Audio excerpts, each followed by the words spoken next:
આજે આપણે બનાવીશું ખાવાની મજા પડે તેવી મસાલાવાળી આમળાની ખાટી મીઠી ગોળી। તો આ ગોળીને તમે મુખવાસ તરીકે ખાધા પછી પણ તમે ખાઈ શકો છો અને આ આમળાની ખાટી મીઠી ગોળી બનાવી અને 1 વર્ષ સુધી તમે સ્ટોર કરી શકો છો। તો ચલો આપણે આમળાની ખાટી મીઠી ગોળી બનાવવાનું શરૂ કરીએ।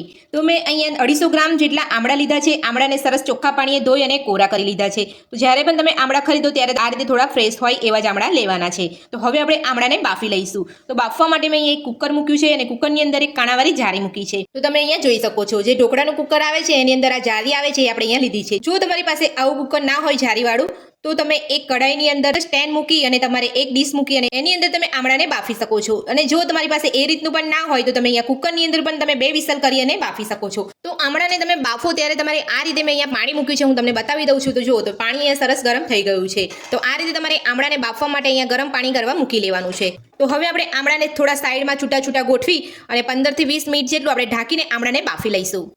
તો આમળાની કળી એકદમ અહીંયા છૂટી પડે ત્યાં સુધી આપણે એને બાફવાનું છે। જો તમે એકવાર ચેક કરીને જુઓ ને અહીંયા આમળાની જે કળી છે એ છૂટી ના પડી હોય તો તમારે ફરી ઢાંકીને થોડું થવા દેવાનું છે। તો બધા જ આમળા અહીંયા ગોઠવી લીધા છે। તો હવે આપણે ફૂલ ગેસ ઉપર 15 થી 20 મિનિટ માટે થવા દઈશું। તમારે વચ્ચે ચેક કરી લેવાનું છે। જો તમારા આમળાની કળી અહીંયા છૂટી પડી ગઈ હોય તો તમારે ગેસ બંધ કરી અને આમળાને કાઢી લેવાના છે। તો 15 થી 20 મિનિટ જેટલો સમય થઈ ગયો છે। તો હવે આપણે ચેક કરી લઈશું। તમે અહીંયા જોઈ શકો છો આમળા એકદમ સરસ અહીંયા બફાઈ ગયા છે। તો હવે આપણે એક ડીશની અંદર કાઢી લઈશું। તો આ રીતે તમારે આમળાને બફાવા દેવાના છે। તો આ રીતે આમળાનો ભાગ અલગ થઈ જાય એટલે તમારે સમજવું કે આમળા તમારા એકદમ સરસ અહીંયા બફાઈ ગયા છે। તો હવે આપણે બધા જ આમળા કાઢી અને ઠંડા થવા દઈશું।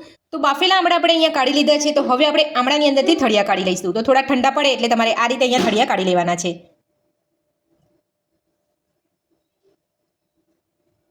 તો આ રીતે બધા જ આમળામાંથી આપણે થળિયા કાઢી લઈશું। તો આપણે બધા જ આમળાની અંદરથી થળિયા કાઢી લીધા છે અને આપણા આમળા અહીંયા એકદમ સરસ ઠંડા થઈ ગયા છે। તો ઠંડા કરીને પછી જ આપણે આમળાને પીસવાના છે। તો હવે આપણે એક મિક્સર જારની અંદર લઈ અને બધા જ આમળાને સરસ અહીંયા સ્મૂથ પેસ્ટ બનાવી લઈશું।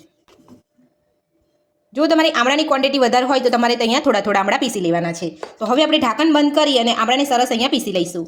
તો આમળાને આપણે અહીંયા એક મિક્સર જારની અંદર એકદમ સરસ રીતે પીસી લીધા છે। તો તમે જોઈ શકો છો તો આ રીતે તમારે અહીંયા એકદમ સ્મૂથ પેસ્ટ બનાવી લેવાની છે। આમળાને અહીંયા પીસતી વખતે તમારે અહીંયા પાણીનો ઉપયોગ નથી કરવાનો। જો તમે અહીંયા પીસતી વખતે પાણીનો ઉપયોગ કરશો તો તમારે અહીંયા કૂક કરવામાં તમારે થોડો સમય વધારે લાગશે। એટલે તમારે આ રીતે પાણી વગર તમારે અહીંયા આમળાને પીસવાના છે। તો હવે આપણે આમળાની પેસ્ટને એક કઢાઈની અંદર લઈ અને આપણે અહીંયા કૂક કરી લઈશું। તો ગેસ ઉપર આપણે અહીંયા એક કઢાઈ